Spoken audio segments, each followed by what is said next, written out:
নমস্কার, হাই নিউজের সকল দর্শককে স্বাগত। আমি শ্রীপর্ণা রয়েছে আপনাদের সঙ্গে। আর দিনের শুরুতেই নির্বাচনের খবরের দিকে নজর রাখবো। বুধবার রাজ্যের 4 বিধানসভা কেন্দ্রে উপনির্বাচন চলছে। আর এই 4টি কেন্দ্র হলো নদিয়ার রানাঘাট দক্ষিণ, উত্তর 24 পরগনার বাগদা, কলকাতার মানিকতলা এবং উত্তর দিনাজপুরের রায়গঞ্জ। এই 4 বিধানসভায় 34 জনেরও বেশি প্রার্থী, 30-এরও অধিক প্রার্থী লড়াই করছে। সকাল 7টায় শুরু হয়েছে ভোট গ্রহণ, চলবে সন্ধে 6টা পর্যন্ত। 4টি বিধানসভাতেই নিরাপত্তার ব্যবস্থা বাড়িয়েছে নির্বাচন কমিশন।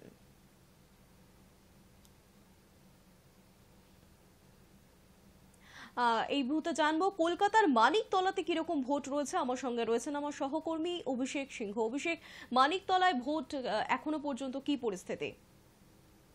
দেখো শিবন্যা, সকাল থেকেই শুরু হয়েছে ভোটদান প্রক্রিয়া। তোমায় জানিয়ে রাখবো যে 4 জায়গায় বাগদা এবং বিভিন্ন জায়গায় যেরকম ভোট প্রক্রিয়া চলছে, সেরকম বাইপোল ইলেকশন সেটা কিন্তু মানিকতলাতে চলছে। এবং এই মুহূর্তে যেটা জানা যাচ্ছে যে মানিকতলা বিধানসভা কেন্দ্রের 217 নম্বর বুথে ইভিএম খারাপ হয়ে গিয়েছিল। মক পোলের পর কিন্তু ইভিএম লক হয়ে গিয়েছিল, সেই কারণে ভোট দান প্রক্রিয়া কোথাও গিয়ে ব্যাহত হয়েছিল। কিন্তু এখন অনেকটাই ঠিক হয়েছে সেই পরিস্থিতি এবং শান্তিপূর্ণভাবেই আপাতত ভোট দান প্রক্রিয়া চলছে। একদিকে যেরকম সুপ্তি পান্ডে, তিনি সকাল থেকেই বিভিন্ন জায়গায় তৃণমূলের প্রার্থী বা উপনির্বাচনে তিনি যেরকম চারিদিকে নজর রেখেছেন, সেরকম ভাবে কিন্তু সিপিএম প্রার্থী এবং যারা অন্যান্য প্রার্থী আছে বিজেপি প্রার্থী, তারাও কিন্তু গোটা এলাকায় ঘুরছেন এবং শান্তিপূর্ণভাবেই ভোটদান প্রক্রিয়া চলছে। এবং কেন্দ্র সরকারের তরফ থেকে কিন্তু নিরাপত্তা, ইলেকশন কমিশনের তরফ থেকে কিন্তু নিরাপত্তা জোরদার করা হয়েছে এবং এই মুহূর্তে পুরোপুরি ভোটদান প্রক্রিয়াটা শান্তিপূর্ণভাবেই চলছে। অভিষেক, মানিকতলায় তৃণমূল বিধায়ক সাধন পান্ডের মৃত্যুর পর এবার নির্বাচন হচ্ছে আবারও, এবং সেখানে তার স্ত্রী সুপ্তি পান্ডে তিনি নির্বাচনে এবার লড়ছেন। তো কতটা গুরুত্বপূর্ণ বলে মনে করছো তুমি? একদমই তাই, একদমই তাই। সাধন পান্ডের মৃত্যুর পর উপনির্বাচনে কিন্তু সুপ্তি পান্ডে তিনি কিন্তু নিজের ইচ্ছা প্রকাশ করেছিলেন যে ভোটে লড়ার জন্য, এবং তারপর দলের সিদ্ধান্ত অনুযায়ী কিন্তু তাকে দাঁড় করানো হয়েছে এবং তাকে প্রার্থী করা হয়েছে। সেক্ষেত্রে দাঁড়িয়ে তিনি কিন্তু প্রথম থেকেই, যেরকম প্রচারের প্রথম দিন থেকেই তাকে ডেডিকেট দিয়ে তিনি কাজ করেছেন, ডেডিকেশন দিয়ে, এবং তিনি প্রত্যেকটা মুহূর্তে বলেছেন বারবার যে 100% আশাবাদী এবং আমি নিজের ইচ্ছায় লড়তে চেয়েছি এবং মানুষ আমার পাশে থাকবে। আর সেরকম ভাবে আজকেও কিন্তু সকাল থেকেই তাকে বিভিন্ন বুথের সামনে গিয়ে এবং যারা কর্মী সমর্থক রয়েছে তাদের সাথে কথা বলতে দেখা গেছে এবং তিনি নিজে গিয়ে গোটা ভোটদান প্রক্রিয়াটা কিন্তু দেখছেন যে শান্তিপূর্ণভাবে চলছে কিনা। ধন্যবাদ অভিষেক। আপনাদেরকে আরো একবার জানিয়ে রাখবো, বুধবার রাজ্যে 4 বিধানসভা কেন্দ্রে উপনির্বাচন চলছে। এই 4টি কেন্দ্র হচ্ছে নদিয়ার রানাঘাট দক্ষিণ, উত্তর 24 পরগনার বাগদা, কলকাতার মানিকতলা এবং উত্তর দিনাজপুরের রায়গঞ্জ। সকাল 7টা থেকেই ভোট গ্রহণ শুরু হয়েছে, বিকেল 6টা পর্যন্ত চলবে সেই ভোট গ্রহণ। এবং এই 4টি বিধানসভা এলাকাতে নিরাপত্তার ব্যবস্থা বাড়িয়েছে নির্বাচন কমিশন। পাশাপাশি আপনাদেরকে এও জানালাম কলকাতার মানিকতলায় ভোটের পরিস্থিতি কি রয়েছে। সেখানকার প্রার্থী, তৃণমূলের তরফে প্রার্থী রয়েছে সুপ্তি পান্ডে। তৃণমূল বিধায়ক সাধন পান্ডের মৃত্যু হওয়ার কারণে নির্বাচন হচ্ছে এবং সেখানে প্রার্থী হয়েছেন সাধন পান্ডের স্ত্রী সুপ্তি পান্ডে এবার প্রার্থী।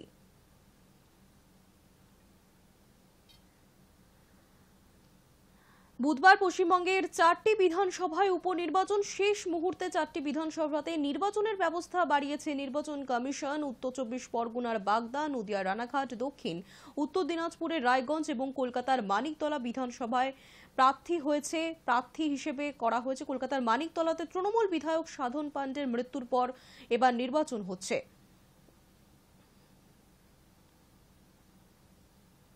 রায়গঞ্জে বিজেপির টিকিটে 2021 সালে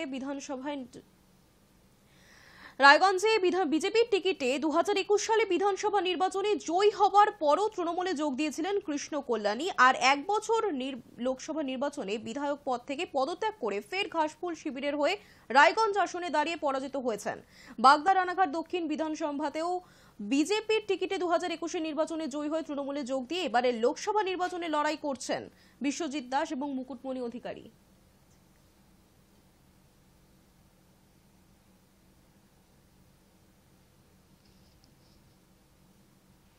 এই যে 4 বিধানসভা এলাকাতে ভোট চলছে, সকাল 7টা থেকে ভোট গ্রহণ শুরু হয়েছে এবং এই 4 এলাকাতে নিরাপত্তার পরিস্থিতিটা কি রয়েছে জানবো। আমার সঙ্গে রয়েছেন আমার সহকর্মী শুভাঞ্জন দাশগুপ্ত। শুভাঞ্জন। হ্যাঁ দেখুন সুপর্ণা, সমস্ত পোলিং স্টেশনে সেন্ট্রাল আর্ম পুলিশ রাখা হয়েছে এবং রাজ্য পুলিশে রাখা হয়েছে।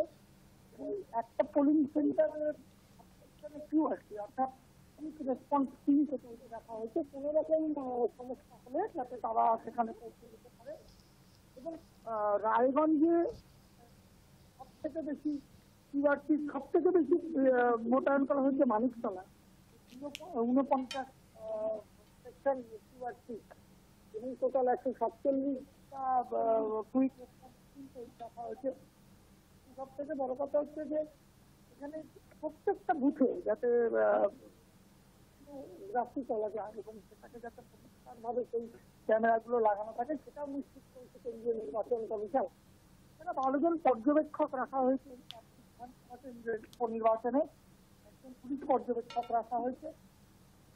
মোট রাজ্য পুলিশের সংখ্যা 3650, 1097টি বুথের মধ্যে 70 কোম্পানি কেন্দ্রীয় বাহিনী মোতায়েন করা হয়েছে এই 4 উপনির্বাচনের ক্ষেত্রে।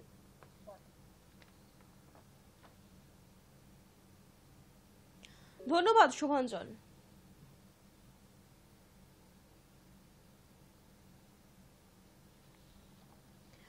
রানাঘাট দক্ষিণ এবং মানিকতলায় তৃণমূল কংগ্রেস, বিজেপি এবং কংগ্রেসের বাম জোটের মধ্যে ত্রিমুখী লড়াই হচ্ছে। অন্যদিকে বাগদা বিধানসভায় বাম কংগ্রেস জোটেও জট তৈরি হয়েছে। ফরওয়ার্ড ব্লক এবং কংগ্রেস আলাদাভাবে প্রার্থী দেওয়ায় চতুর্মুখী লড়াই হচ্ছে।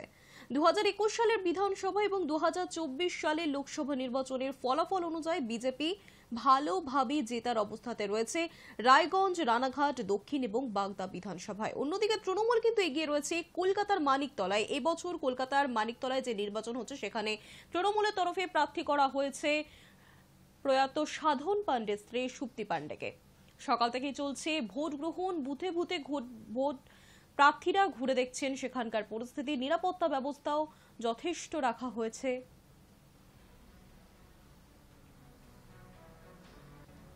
যদি 2021 সালের বিধানসভা নির্বাচনের দিকে দেখা যায় তাহলে 2021 সালের বিধানসভা নির্বাচনে রায়গঞ্জে ভোট পড়েছিল 81.30%। 2024 সালে লোকসভায় পড়েছিল 77.29%। রানাঘাট দক্ষিণে 85.02 এবং 81.54%।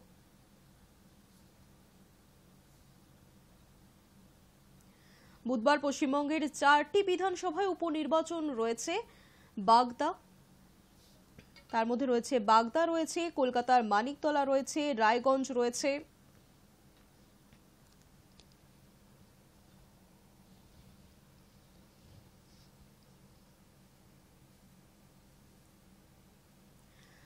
এই যে 4টি এলাকায় ভোট গ্রহণ চলছে, এখনো পর্যন্ত এই 4টি এলাকা থেকেই কিন্তু সেভাবে কোনো অশান্তির খবর কিন্তু সামনে আসেনি। পাশাপাশি নিরাপত্তা কিন্তু যথেষ্টভাবে রাখা হয়েছে।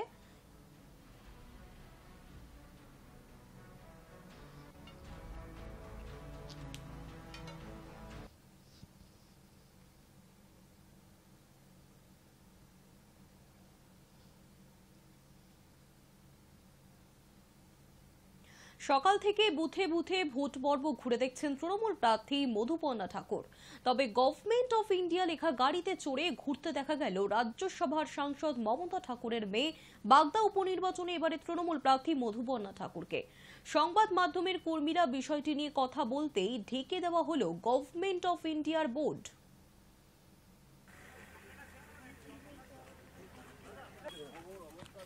মায়ের সঙ্গেই বুথে ঘুরছেন তৃণমূল প্রার্থী, বাগদা তৃণমূল প্রার্থী মধুপর্ণা ঠাকুর।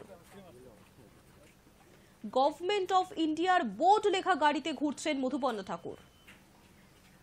বাগদার মানুষরা কি গভর্নমেন্ট অফ ইন্ডিয়া দেখে ভোট দেবে না মানে পার্টি দেখে সিম্বল দেখে ভোট দেবে? ইলেকশন কমিশনে এখতিয়ার নেই দিদি এটা। না তাহলে পারমিশন দিল কেন? পারমিশন দিত না, যেটা একটা লেটার দেয় যেটা সেটাও তো গাড়িতে লাগানো, তো পারমিশন দিত না। মানুষরা এখন বিজেপির এখন বুঝে গেছে হেরে বসে আছি, কোনো একটা ড্রামা করতে হবে, কিছু না কিছু করে কাঠিবাজি করতে হবে, সেটাই, আর কোনো কিছু না। বাগদার ছবিটা আরেকবার দেখাবো। বাগদাতে অশান্তির ছবি, এজেন্টকে বসতে না দেওয়া এবং বুথ জ্যামের অভিযোগ সামনে আসছে। মালিপোতা 193 নম্বর বুথে জ্যামের অভিযোগ বিজেপি প্রার্থী বিনয় কুমার বিশ্বাসের। একদিকে তৃণমূলের ছবি দেখালাম, সেখানে বুথে ঘুরছেন মধুপর্ণা ঠাকুর, অন্যদিকে বিজেপির প্রার্থী বিনয় কুমার বিশ্বাস তিনিও কিন্তু বুথে ঘুরছেন। সেই সঙ্গে বুথ জ্যামের অভিযোগ তুলছেন বিজেপি প্রার্থী, পাশাপাশি এজেন্টকে বসতে না দেওয়ারও অভিযোগ বিনয় কুমার বিশ্বাসের।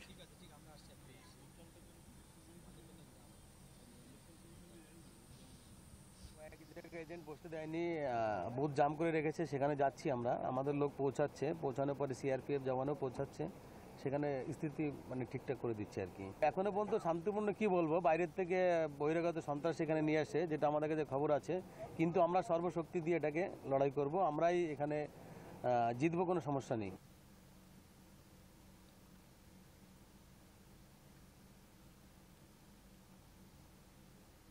বিজেপি পঞ্চায়েত সদস্যের বাড়িতে হামলা, অভিযোগ তৃণমূলের বিরুদ্ধে। মঙ্গলবার গভীর রাতে রানাঘাট দক্ষিণ বিধানসভার পায়রাডাঙ্গা পঞ্চায়েতের 2 নম্বর প্রীতিনগর এলাকার ঘটনা। অভিযোগ উঠছে বিজেপির পঞ্চায়েত সদস্য অমল বিশ্বাস এবং গোলক মণ্ডলের বাড়িতে ঢুকে হামলা চালায় 30 থেকে 40 জন তৃণমূল আশ্রিত দুষ্কৃতী।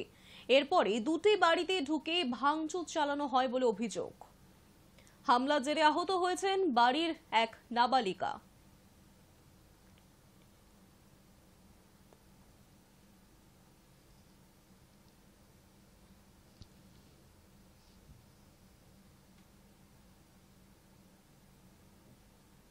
জানলার কাজ ভেঙে দেওয়া হয়েছে, সেই ছবি আপনারা দেখছেন।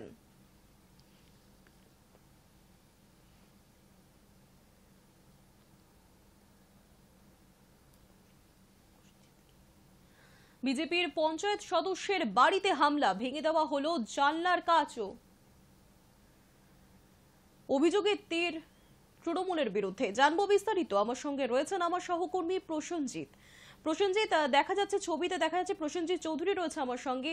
ছবিতেই দেখা যাচ্ছে জানলার কাজ ভেঙে ফেলা হয়েছে এবং অভিযোগের তীর তৃণমূলের দিকে। প্রসেনজিৎ, বিধানসভা কেন্দ্রের যে ভোটের আগের দিন রাতেই কিন্তু পায়রাডাঙ্গা 2 নম্বর যে প্রীতিনগর এলাকা, সেখানে কিন্তু এক বিজেপির পঞ্চায়েত সদস্য অমল বিশ্বাস, তার বাড়িতে কিন্তু হামলা চালানোর অভিযোগ ওঠে তৃণমূল আশ্রিত দুষ্কৃতীদের বিরুদ্ধে। এবং অভিযোগ ওঠে যে গতকাল যে গভীর রাতে কিন্তু প্রায় 10 জনের মতো অচেনা ব্যক্তি তারা কিন্তু আসেন অমল বিশ্বাসের বাড়িতে এবং সেখানে কিন্তু হামলা চালায়, ভাঙচুর করে। এবং সেক্ষেত্রে দেখা গেছে যে বোতল ছুঁড়ে, যে কাঁচের বোতল, সেই বোতল ছুঁড়ে কিন্তু অমল বাবুর মেয়ে এবং তার ভাইয়ের মেয়ে, তাকেও কিন্তু আহত হতে দেখা গেছে। এবং তার পাশাপাশি শুধু অমল বিশ্বাসী নয়, তার পাশাপাশি আরো এক পঞ্চায়েতের যে সদস্য আছে তার বাড়িতেও কিন্তু একই রকম ভাবে হামলা চালায় ওই দুষ্কৃতী বাহিনী, এরকমটাই জানা যাচ্ছে। ধন্যবাদ প্রসেনজিৎ।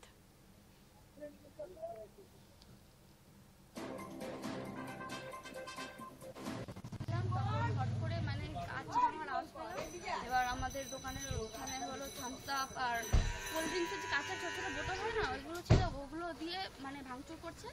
ওইটার একটা টুকরো, মানে এত বড় একটা, ওইটা আমার মুখে লেগেছিল, ঠিক আছে। মুখে লাগার পরে মানে আতঙ্কিত তো হয়েছি, মানে কাজ প্রচুর মানে ভেঙেই যাচ্ছে, মানে একটা তাণ্ডব করছে কালকে পুরো।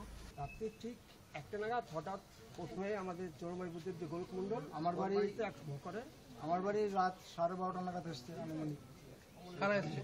হ্যাঁ, কারা এসছে? কারা বলে বাইরে লাইট বন্ধ হয়নি, তারা এসে প্রথমে ওকে অ্যাটাক করেছে, ওর বাড়িঘর ভাঙচুর করেছে, ওর গ্রিল ভেঙে ঢুকতে পারেনি ঘরের মধ্যে। ও যা জানে বেঁচে গেছে কোনো মতে।